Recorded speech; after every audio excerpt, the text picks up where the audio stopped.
everyone. How are you doing today? I believe you are all staying safe at home. I am Mrs. Ibe Angela, your business studies teacher. And before now, in our first term, you remember we treated the topic, the meaning of business studies and the components of business studies, which includes office practice, commerce, bookkeeping, computer studies, and keyboarding. And today, we'll be looking at one of the aspects of those business studies components that we treated in our first term, which is bookkeeping. And at the end of this lesson, you are all expected to explain the meaning of bookkeeping and also state at least 4 importance of bookkeeping and mention at least 3 qualities of a bookkeeper and identify 5 common practices or 5 common bookkeeping practices. Now we'll be looking at the first item we have, which is the meaning of bookkeeping. What do we mean by bookkeeping? What does bookkeeping mean? And bookkeeping simply means a name that is used to describe the recording of cash and credit transactions so that information relating to that transaction may be obtained easily. What do I mean by that? You know, oftentimes you go to a shop to buy things. Most times you find out that most of the products you bought are faulty, or one thing or the other must have happened to that product. And you as a customer, you are expected to get an evidence from the seller before leaving the shop. And one of these evidence can be an invoice. And this invoice will serve as a point where if there is any problem in future, you can as well tender it as an evidence of whatever that happened to the product you bought. And that is where what we are talking about today, which is bookkeeping. Making sure that every record about your business transaction is kept properly. Now, the next thing we'll be looking at is an example of an invoice. If you look on the blackboard, you will see a typical example of an invoice. Or if you look at the board, you will see a typical example of an invoice, how an invoice looks like. And there are some certain things that you must see in an invoice before you know that they are authentic. Number 1, you must see the name of the business, the address of the business, that is the name and the address of the seller. And the goods or the products you must have purchased from the seller must also be written down. You have another column for the quantity you bought and the unit price and the amount or the total amount of each of the unit price you must have bought. And another thing you will be seeing in an invoice is the phone number and the email address of the seller. And if you go up, you also see at the last part of it a column for a signature where you as a buyer will have to put down your signature and the seller also will have to put down his or her signature so that tomorrow, if anything should arise, the signature will serve as an evidence. Having looked at an example of an invoice, we look at the importance of bookkeeping. What are the importance of bookkeeping? Why is it important that we should keep record of our business transactions? Number 1 is that bookkeeping helps people to keep record of their earnings and expenses. As a businessman, not just as a businessman, as a student, it is very, very important that you keep record of whatever you are doing. If I should ask some of you now to tell me the names of the textbook you have with you, or if I should ask some of you to account for the textbooks you have, most people will tell me they can't find this, they can't find the other one. But as a student, you must keep proper record of all your documents. What do I mean by your documents? Example, your textbooks, your notebooks. When you are lending your books to any of your classmates, make sure you note or you mark the person you are giving out your books to so that tomorrow you can easily retrieve them. The second importance of bookkeeping is the knowledge of bookkeeping helps workers to understand the problems of the business. As a businessman or woman, a glance at your business record will tell you if you are actually progressing or not in your business. And it will help you to re-strategize if you are having a problem with your business. So as a student also, it is always good to always go back and check your records. What do I mean by your records? Check your assignments. The assignment the teachers must have marked in the previous time. Go through them. Am I really making progress? If not, then you go back and find out where your mistake is coming from and try to correct yourself on time. Another importance of bookkeeping is that it is essential for better management of business. If you are keeping proper record of your business transaction, it will actually help you to manage your business very well.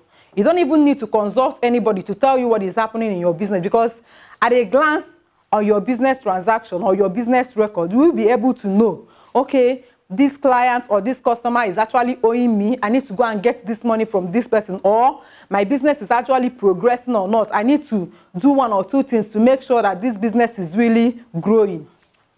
The fourth importance of bookkeeping is that it is a continuing means of employment. Yes, what do I mean by a continuing means of employment? Remember in our first term, I told you that as a business studies student, you have the opportunity to be employed in so many organizations, that you can work as a cashier, you can work as a banker, you can work as an accountant, you can work as a secretary, you can work as a typist. That there are so many professions or career that are under business studies that you as a business studies student can fit in. So bookkeeping helps in continuing means of what? Employment. So having looked at the importance of bookkeeping, the next thing we'll be looking at are the essential qualities of a bookkeeper. As a bookkeeper, what are the qualities you ought to possess? The number one quality is that a bookkeeper should be very, very careful and accurate. You have to be very careful in whatever you are doing, because everything about bookkeeping has to do with calculation.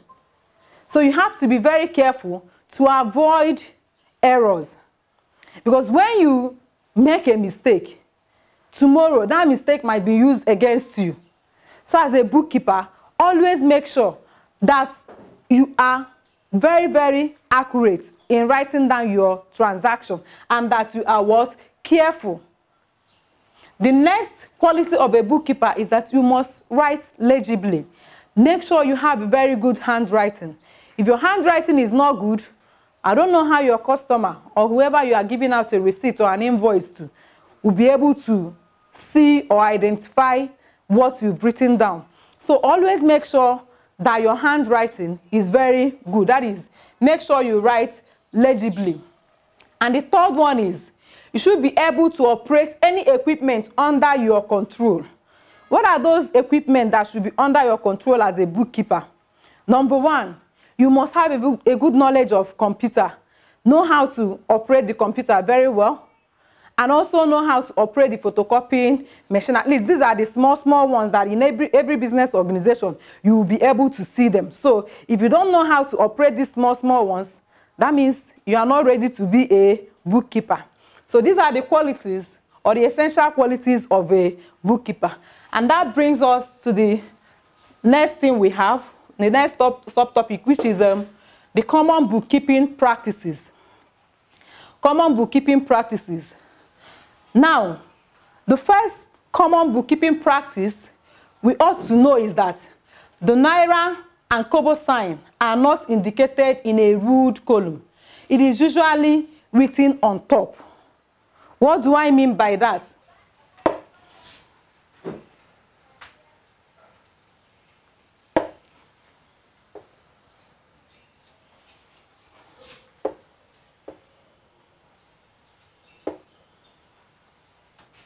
From the first point we looked at, that the Naira and Kobo sign are not indicated in a ruled column, that it is usually on top.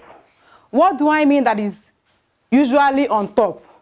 Now, take for instance, this is my invoice. What do I do if I want to write my Naira and Kobo sign? I don't need to bring them inside my box. What do? I can just come here and write my Naira and my kobo. And here again, naira and kobo. So this naira and kobo on top will now have to take care of every other figure that I'm fixing inside this box now. Let's take, for instance, I want to write 1,000 naira on the first column. All I just need to do is to write 1,000 and 0 kobo. So I don't need to start adding another naira by the side or kobo by the side. Now the second point says that 2 zeros are written in the kobo column when an account is in naira only. See the example I've given you. If you look at our work, what I have here is just 1,000 naira. There is no kobo. And that is the reason why I've written down 00 to indicate that there is no zero in my transaction. There is no kobo in my transaction. But rather, what I have is just 1,000 naira and no kobo attached to it. Now, the third point says that when an accountant rules a single line beneath an account, it indicates that either a total or a reminder will follow. How? As an accountant, you are working on something or you are writing an invoice or a receipt for someone. Let's say the person still has an outstanding goods that he or she needs to come and carry later, or that he or she needs to come and buy later.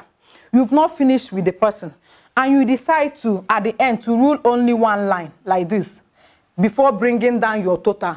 What it means is that you still have another thing, that the account is not complete yet, that you still have another figure that you need to fix in. So whoever sees it will know that with this one line, that the accountant has another figure to fix in. Then the fourth point says that when a double ruling across an account column indicates that the work above the double line is complete and accurate. How? As an accountant, you finish working everything, you finish putting in your figures, 1,000, 2,000, or 200, as the case may be.